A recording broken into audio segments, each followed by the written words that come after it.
1 जनवरी 2025 को खासतौर पे यूरोपियन यूनियन जो है यूरोपियन यूनियन के लिए एक बहुत खास दिन रहा था, क्योंकि 1 जनवरी 2025 को रोमानिया और बुल्गारिया ये दोनों जो थे यूरोपीय संघ के एक उसमें शेंगेन क्षेत्र आता है, उस शेंगेन क्षेत्र के यह पूर्ण सदस्य बन गए।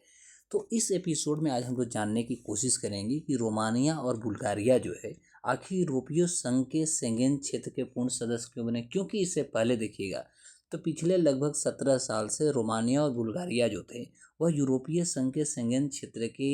एक अस्थायी सदस्य थे, लेकिन इन्होंने पूर्ण सदस्यता प्राप्त कर लिया है। तो पूर्ण सदस्यता क्यों प्राप्त की, उसके बाद हम इसमें डिस्कस ये करेंगे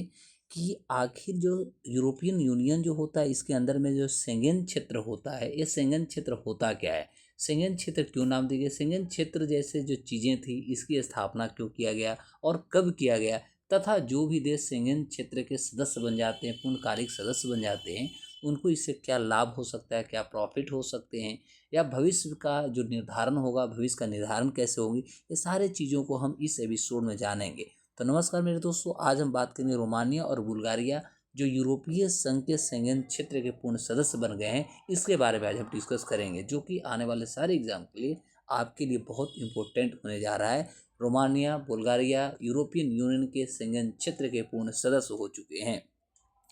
तो रोमानिया बुल्गारिया की बात किया जाए तो अभी जस्ट हमने बताया कि 1 जनवरी 2025 की मध्य रात्रि की बात है कि यदि ऑफिशियली देखिएगा तो यूरोपियन यूनियन जो था उन्होंने घोषणा किया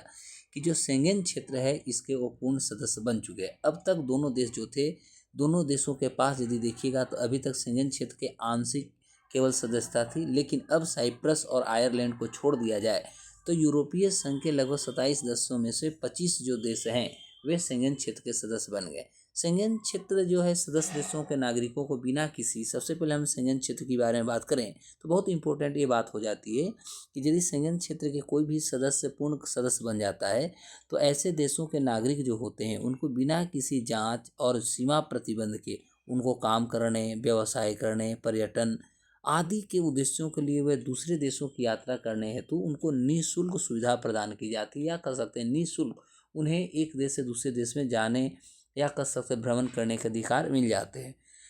तो रोमानिया और बुल्गारिया जो था 13 साल बाद उन्होंने शेंगेन क्षेत्र जो था उसमें उन्होंने शामिल हुआ। चूँकि देखा जाए तो 2007 में यूरोपियन संघ जो थी उसमें दोनों ने शामिल हुए थे 2007 में, और वे मार्च 2024 में आंशिक रूप से शेंगेन क्षेत्र में शामिल भी हो गए थे। उनके नागरिकों को हवाई और समुद्री मार्ग से शेंगेन क्षेत्र में स्वतंत्र रूप से प्रवेश करने की अनुमति दे दी गई थी।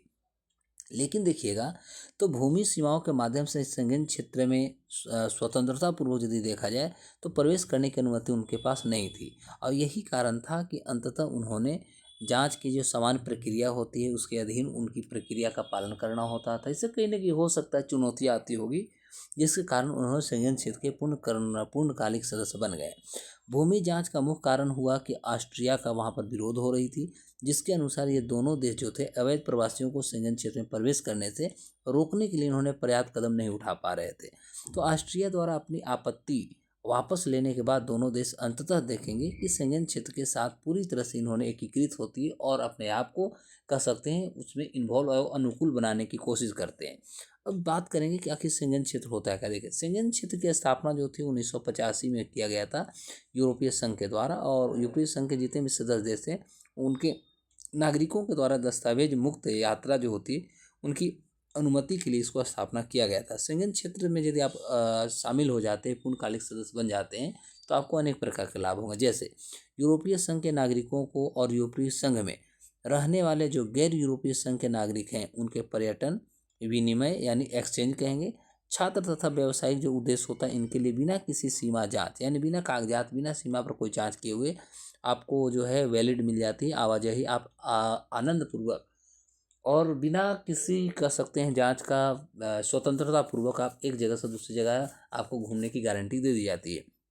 प्रत्येक सदस्य यूरोपीय संघ के जो नागरिक होते हैं उनको विशेष तौर पर औपचारिकता के बिना कह सकते हैं यूरोपीय संघ के देशों में यात्रा करने, काम करने तथा वहाँ रहने की उनको परमिशन दे दी जाती है। शेंगेन क्षेत्र के बहुत सारे सदस्य हुए। जैसे शेंगेन क्षेत्र के यदि हम सदस्यों की बात करें तो शुरुआत में इसमें फ्रांस, लग्जमबर्ग, बेल्जियम, जर्मनी और नीदरलैंड 1985 में इस शेंगेन क्षेत्र में शामिल हुए तथा इस पर सिग्नेचर किए। लेकिन समय के साथ इसकी सदस्यता में बहुत तेज़ी से विस्तार हुआ और वर्तमान में 29 देश इसमें शामिल हो गए। तो यूरोपीय संघ के सदस्य देशों में शेंगेन क्षेत्र के जो सदस्य हैं वे हैं ऑस्ट्रिया हो गया, बेल्जियम, बुल्गारिया, स्लोवानिया, चेक गणराज्य,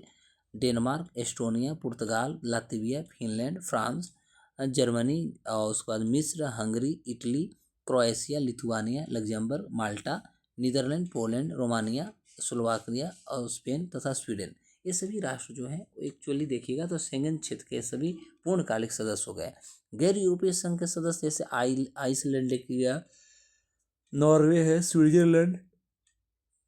और लिक्रेंटिस्टीन, ये 3-4 ऐसे राष्ट्र हैं जो अभी भी गैर यूरोपियन देश हैं और लेकिन ये शेंगेन क्षेत्र में इन्वॉल्व हो चुके हैं। तो यह शेंगेन क्षेत्र हुए तथा शेंगेन क्षेत्र से होने वाले लाभ के बारे में मैंने आपको डिस्कस किया।